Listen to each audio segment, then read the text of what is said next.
ज्ञानपुरा कस्बे से roadways bus शहर की ओर 10 किलोमीटर ही चली होगी कि अचानक तकनीकी खराबी आने से ब्रेक डाउन हो गई। कंडक्टर ने सवारियों से कहा कि 1 घंटे बाद आने वाली बस में सवारियों को बिठा दिया जाएगा। कुछ सवारी बस में ही बैठी रही और आने वाली बस का इंतजार करने लगी। 1 फरवरी का दिन शाम के 5 बजने को थे। जहां बस रुकी वहां छोटी नहर में पानी कल कल करता बह रहा था। दूर किनारे पर कुछ लोग हाथ मुंह धो रहे थे। नहर के दोनों ओर दूर दूर तक हरी भरी फसल से हरियाली, वातावरण बड़ा सुहावना लग रहा था। बस में बैठे ज्ञानपुरा सीनियर सेकेंडरी स्कूल के ड्राइंग व्याख्याता अमन शर्मा और कस्बे की ही प्राथमिक स्कूल की युवा टीचर मधु गुप्ता भी उतरने वाली सवारियों में से एक थी। अमन ने नहर के आसपास का नजारा देखा तो उसने अपने बैग से स्केच बुक और पेंसिल निकालकर वहां के दृश्य को स्केच करने लगा। मधु भी उत्सुकतावश उसी के पास खड़ी होकर उसे स्केच बनाता देख खुश हो रही थी। वह स्केच की सुंदरता देख बोली, अमन सर, आपका अच्छा अभ्यास है स्केच बनाने में। वह उसकी बात सुन मुस्कुरा दिया। मधु भी पास में ही नीम के पेड़ के नीचे रखी पट्टी पर बैठ गई। अमन स्केच बनाकर वहां से उठकर सामने चाय की गुमटी पर चला गया। मौसम में ठंडक पड़ने लगी थी। उसने चाय वाले से 2 चाय के लिए बोला। चाय तैयार हुई तो वह चाय के गिलास लिए मधु के पास पहुंच गया। वह दोनों चाय पीने लगे। अमन ने उससे पूछा, आपको मेरा नाम कैसे मालूम हुआ?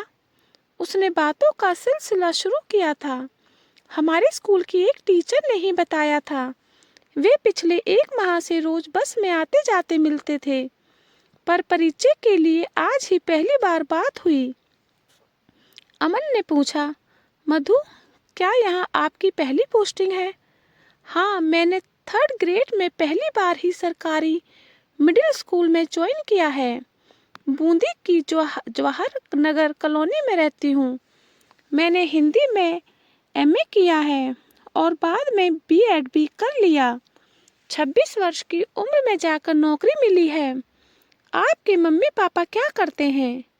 पापा तो राइस मिल में काम करते हैं। माँ घर पर ही सिलाई करती है। आप कितने भाई बहन हैं? अमन चाय के साथ मधु के बारे में सब कुछ जान लेना चाह रहा था। हम 2 बहनें हैं। बड़ी बहन की शादी कोटा की है। वह निजी चिकित्सालय में नर्स है। जीजा जी 2nd ग्रेड टीचर है। अब तो बस आपकी ही शादी रह गई है। शायद अब नौकरी लग गई, अच्छे ऑफर आने लग जाएंगे। पहले भी प्रयास किया होगा। मम्मी पापा ने हाँ प्रयास तो किया था, लेकिन जहाँ भी बात चली सब अच्छा दहेज मांगते हैं, इसलिए अभी तक कुछ बैठ नहीं पाया। क्या आप अंतरजातीय विवाह परंपरा से सहमत है? यदि हमारे समाज में संस्कारों व रीति रिवाज के अनुकूल हो तो विचार किया जा सकता है, और यदि लड़का सरकारी नौकरी वाला हो तथा दहेज की कोई मांग न हो तो ऐसे में आपका क्या विचार होगा? अमन ने सुंदर सी मधु को अपने लिए टटोलने का प्रयास किया। कुल मिलाकर यह सब मेरे मम्मी पापा के ऊपर निर्भर है, तो क्या आपकी अपनी पसंद का कोई महत्व नहीं? नहीं, ऐसी बात नहीं है। वह भी मेरी पसंद को ही प्राथमिकता देंगे, पर यदि हम सबका निर्णय एक हो जाएगा तो सबके लिए प्रसन्नता की बात होगी। इतना सब कुछ जानकर वे दोनों चाय पीकर फिर नहर के किनारे की ओर चल दिए। अभी भी 10 मिनट शेष थे बस आने में। वह वहीं खड़े होकर बात करती रहे। इस बार मधु ने भी अमन के बारे में जानना चाहा। अमन सर, आप यहाँ कब से हैं और शहर में कहाँ रहते हैं? अमन को ऐसी आशा नहीं थी मधु गुप्ता भी उसी की तरह परिचय पूछने लगेंगी। अमन ने कहा, मेरा भी यहाँ ड्राइंग व्याख्याता के पद पर पहला पोस्टिंग है। यहाँ आए 6 महीने हो गए। मैं भी माता पिता का अकेला संतान हूँ। घर में सिर्फ माँ है। पिता का 3 वर्ष पहले हार्ट अटैक से निधन हो गया। अब तो आपकी माँ भी चाहती होंगी कि जल्दी उनके घर में बहू आ जाए। और फिर अब तो आप सरकारी टीचर हैं। शादी के लिए प्रस्ताव भी आ रहे होंगे। ऑफर तो आए, पर अभी कोई जमी नहीं। आपसी कोई सुंदर लड़की मिल जाए तो निर्णय कर लूंगा। इस पर वह दोनों हंस दिए। मधु को लगा अमन उनकी सुंदरता पर मोहित है। तभी हॉर्न बजाती हुई बस आ गई। सभी सवारियां सीट पाने के लिए दौड़ पड़ी, पर उस बस में कुछ ही सीटें खाली थी, इसलिए कुछ सवारियों को खड़ा रहकर ही सफर करना पड़ा। अमन और मधु भी पीछे खड़े हो गए। बस जल्द ही हवा से बातें करने लगी। कुछ ही देर में एक दो गांव आए तो कई सवारियों के वहां उतर जाने से अब उन्हें भी जगह मिल गई। दोनों एक ही सीट पर बैठ गए। फिर उनकी अंतहीन बातों का सिलसिला ऐसा चला जैसे कई दिनों से एक दूसरे से बातें करने को तरस रहे हों। फिर उन्होंने अपनी रुचियों के बारे में बताया। अमन ने कहा, मैंने राज्य स्तरीय कला सृजन प्रतियोगिता में भाग लिया। दोनों बार ड्राइंग में दूसरे नंबर पर रहा। कई प्रतियोगिताओं में मेरे स्केच भी छपते रहते हैं। और आपकी क्या विशेष रुचि है? अमन ने जानना चाहा। मैंने हिंदी में एमए किया है। हमें पढ़ाने वाले शिक्षक साहित्य रुचि रुझान वाले थे। वह हमें लिखने की प्रेरणा देते रहते थे, इसलिए मैंने कुछ भी साहित्य, कहानी, कविता का सृजन किया। अभी पिछले महीने ही एक साहित्य पत्रिका में मैंने एक कहानी तथा इसी माह प्रदेश के एक लोकप्रिय समाचार पत्र में कविता भी प्रकाशित हुई है। ऐसा सृजन तो प्रसन्नता की बात है। आप प्रकाशित दोनों रचनाएं मुझे बताना। शहर आते ही उनकी बातें थम गई। बस से उतरकर दोनों गुड बाय करते हुए अपने राह की ओर आगे बढ़ गए। दोनों रात को एक दूसरे के बारे में सोचते रहे।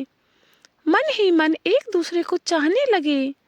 सोचने लगे, कितना अच्छा हो वह मेरे आपस में सदा के लिए विवाह बंधन में बंध जाएं। दूसरे दिन अमन समय पर स्कूल जाने के लिए बस में बैठा। बस रवाना हो गई। वह मधु का इंतजार करता रहा। 2 दिन तक वह अकेला आता जाता रहा। उसने उसे अपने मोबाइल नंबर भी नहीं दिए और ना ही उसके पास मधु का नंबर है। बात भी तो कैसे हो। सोमवार को वह समय पर बस स्टैंड पहुंच गई। दोनों एक दूसरे को देखकर मुस्कुरा दिए। आज मधु रंगीन परिधान में बहुत आकर्षक लग रही थी। स्कूल जाते अब दोनों का प्रयास रहता है कि वह 2 वाली सीट पर ही बैठे, ताकि बातों का सिलसिला चलता रहे। 2 दिन कहाँ रही? कहीं बाहर गई होंगी। अमन उसके व्यक्तिगत जीवन में रुचि लेने लगा था। बाहर तो नहीं गई थी, पर घर पर ही मजबूरी में रहना पड़ा। ऐसी क्या मजबूरी आ गई? परिवार में तो सब कुशल से है ना? उसने सहानुभूति दर्शाते हुए ना आने का कारण जानना चाहा। क्या है, पापा ने 2 जगह मेरी बात चला रखी थी। अब मेरी नौकरी लग गई है तो मैं लड़के वालों की पसंद की प्राथमिकता में आ गई। कल जयपुर से एक पटवारी और दूसरा 12 से एक 3rd ग्रेड टीचर अपने परिजनों के साथ आए थे। मधु ने खुले मन से बात कही। फिर आपका क्या निर्णय रहा? कहाँ जाएंगे दुल्हन बनकर? अमन ने उत्सुक हो मधु के मन को टटोला। मैंने मम्मी पापा से बोल दिया। अब मैं सर्विस में आई हूँ तो कुछ और भी अच्छे ऑफर आ सकते हैं। वह भी मेरी बात से आश्वस्त हो गए। यूं तो दोनों लड़के वाले मुझे पसंद कर गए थे, लेकिन वे दोनों ही मेरी पसंद नहीं थे। अभी तो पापा ने उन्हें गोलमोल जवाब देकर कुछ समय बाद बात करने को कहा है। मम्मी पापा ने भी साफ कह दिया, जहाँ तेरी पसंद होगी वहाँ ही हम हाँ भरेंगे रिश्ते के लिए। आपने उन्हें क्यों नहीं पसंद किया? दोनों सरकारी कर्मचारी थे। आपके मम्मी पापा को सुविधा होती आपके हाथ पीला करने की। अमन उसके अंतर्मन की इच्छा को जानना चाह रहा था। मधु के मन में तो अमन के प्यार की बांसुरी बज रही थी। उसने दरिया दिली से कह दिया, जब अपने ही शहर में उनसे ज्यादा अच्छे पद पर कार्य कर रहे आकर्षक व्यक्तित्व वाला लड़का हो तो दूर की बात सोचने की जरूरत ही क्या। मधु ने मुस्कुराते हुए अमन की ओर देखते हुए कहा। मधु की बातों से अमन समझ गया था कि मधु की निगाहों में वही सुंदर चेहरा है जिसके लिए वह घर आए दोनों लड़कों को नापसंद कर रही थी। मधु और अमन की बातों का सिलसिला और एक दूसरे के लिए आकर्षक बढ़ता रहा। कुछ ही दिनों में प्यार के इजहार का दिन वैलेंटाइन डे आ गया। स्कूल जाने के लिए दोनों बस स्टैंड पर समय पर पहुंचे, पर बस अभी तक नहीं लगी थी। तब तक वह दूर एकांत में हल्की धूप में खड़े हो गए। अमन अपने बैग से गुलाब का फूल निकालकर मधु को देकर वैलेंटाइन डे पर अपनी ओर से प्यार की सरगम सुना दी। मधु ने भी उसकी भावना को देख फूल हाथ में लेकर थैंक्स कहकर उसे घुमाती हुई अपने बैग में रख लिया। मधु अब उसे प्रेम भरी आंखों से देखने लगी थी। कुछ ही दिन और गुजर गए। मधु से एक दिन उसके मम्मी पापा ने पूछा, बिटिया तुम्हारी पसंद जरा बताओ ताकि उस हिसाब से तैयारी करें। पापा मम्मी आप पूछ ही रहे हो तो मुझे वो दोनों पसंद नहीं। मुझे तो मेरे साथ ही अप डाउन करने वाले एक ड्राइंग के व्याख्याता अमन अग्रवाल पसंद है। वह पिछले 6 महीने से सरकारी सीनियर सेकेंडरी स्कूल में ड्राइंग व्याख्याता हैं। हम एक दूसरे को पसंद करने लगे हैं। ठीक है बिटिया, जैसी तेरी इच्छा। रविवार को सुबह उन्हें अपने यहाँ चाय पर आमंत्रित कर लेना। बात कर लेंगे। यह तो अच्छी बात है, हमारी बेटी हमारी ही शहर में रहेगी।